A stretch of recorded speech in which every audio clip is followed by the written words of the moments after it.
لاہور میں موجود نواز شریف کی رہائش گاہ کو ریونڈ محل کہا جاتا ہے۔ یہ نواز شریف کی والدہ کے نام پر ہے۔ ریونڈ محل کا احاطہ 1700 ایکڑ یا 13,600 کنال ہے۔ ملحقہ خریدی گئی زمین بھی شامل کی جائے تو 25,000 کنال سے زائد بنتی ہے۔ یہاں جانے کے لیے ایک خصوصی گیٹ بنایا گیا ہے جس پر نواز شریف کی والدہ بیگم شمیم شریف اور بیٹی مریم نواز کے نام بڑے بڑے حروف میں کندہ کیے گئے ہیں۔ شاہی رہائش گاہ میں 3 باورچی خانے، 3 ڈرائنگ روم، 1 سوئمنگ پول، 1 مچھلی فارم، 1 چھوٹا سا چڑیا گھر اور 1 جھیل شامل ہے۔ اس علاقے میں میاں شریف نے جو زمین خریدی اس کو قومی خزانے سے پیسے خرچ کر کے جدید سہولیات سے آراستہ کیا گیا۔ اس رہائش گاہ میں تقریباً 1500 ملازمین کام کرتے ہیں جن کی مجموعی ماہانہ تنخواہ کروڑوں روپے بنتی ہے۔ وزیر اعظم نواز شریف جب دوسری بار وزیر اعظم بنے تب انہوں نے ریونڈ محل کی تعمیر و آرائش پر خصوصی توجہ دی۔ تعمیرات کا یہ کام FWO کو سونپا اور ہنگامی بنیادوں پر اس کام کی تکمیل کے احکامات جاری کیے گئے۔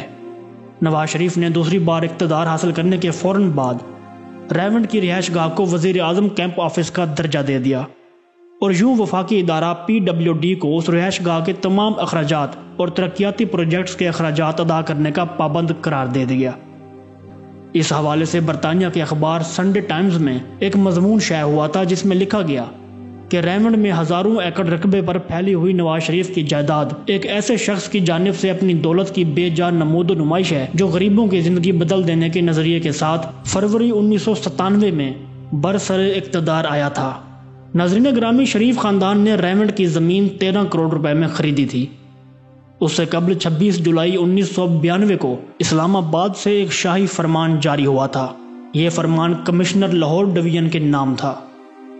وزیر اعظم سیکریٹریٹ نے اس فرمان کے ساتھ کمشنر لاہور کو سرکاری خزانے سے 5 کروڑ روپے جاری کیے تاکہ وہ شریف خاندان کی ریونڈ میں واقع اس عالیشان رہائش گاہ کو لاہور سے جوڑنے والی سڑک کی حالت کو بہتر بنائے۔ اور اس کے بعد فوراً ایک اور حکم نامہ جاری ہوا اور ساتھ ہی مزید رقم بھی جاری کر دی گئی۔ اس بار کمشنر لاہور کے لیے حکم یہ تھا کہ وہ ایک اور سڑک تیار کروائیں جو اتفاق کمپلیکس اور اتفاق فارم کے درمیان سے گزرے، اور اس پروجیکٹ کے لیے 14 کروڑ 90 لاکھ روپے اضافی ادا کیے گئے۔ بہت شروع کے اقدام کے طور پر PWD کی طرف سے رہائش گاہوں اور وزیر اعظم کیمپ آفس کی تزئین و آرائش کے لیے 8 کروڑ روپے کی سمری وزیر اعظم ہاؤس کو بھیجی گئی جو چند لمحوں میں منظور ہو کر وزارت خزانہ کے پاس پہنچ گئی، اور اگلے 24 گھنٹوں میں اس شاہی رہائش گاہ پر ترقیاتی کام شروع ہو چکا تھا۔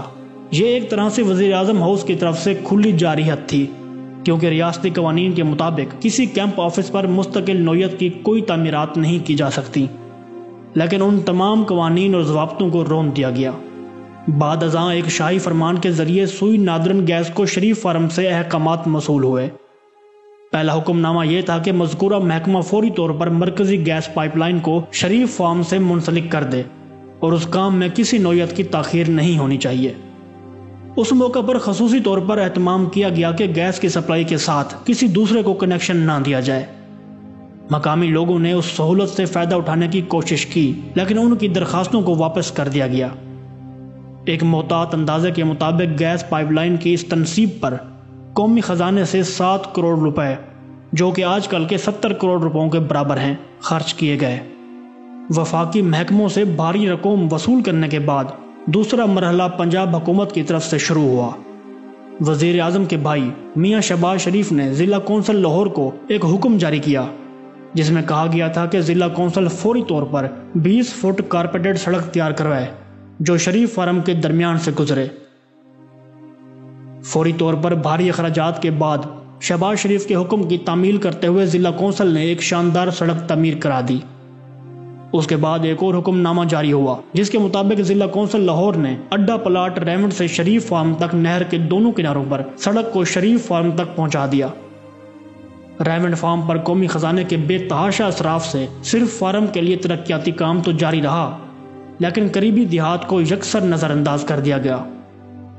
صرف شریف فارم کو مختلف بڑی سڑکوں سے جوڑنے کے لیے جو سڑکیں بنائی گئیں اس پر 32 کروڑ روپے خرچ ہوئے، لیکن 7 ملحقہ دیہات میں اینٹوں سے بنی ہوئی سڑکیں بھی نہ تھیں اور غریب کسان کچے راستوں سے اپنی زرعی مصنوعات منڈی تک پہنچانے پر مجبور تھے۔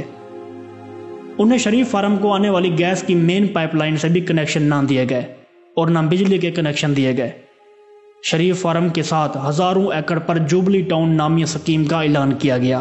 حالانکہ حکومت پنجاب کے اعلان کردہ جوہر ٹاؤن سکیم اور سبزہ زار سکیم ابھی تک مکمل نہیں ہو سکی تھی، لیکن جوبلی ٹاؤن کا منصوبہ صرف اس لیے بنایا گیا کہ شریف خاندان نے جو زمین بہت کم نرخوں پر خرید کر سرکاری خزانے سے ترقیاتی کام کروا کر قیمتی زمین میں تبدیل کرا لی تھی، اس کو جوبلی ٹاؤن میں شامل کر کے اربوں روپے کمائے جائیں۔ اس عظیم الشان منصوبے کے لیے مجموعی طور پر 80 دیہات کا پانی بند کر دیا گیا، ایک نہر کو اپنے مفاد میں پختہ کرنے کے لیے، جس کے باعث کسانوں کی تیار فصلیں سوکھ گئی تھیں اور ان کے مویشی پانی کو ترس گئے۔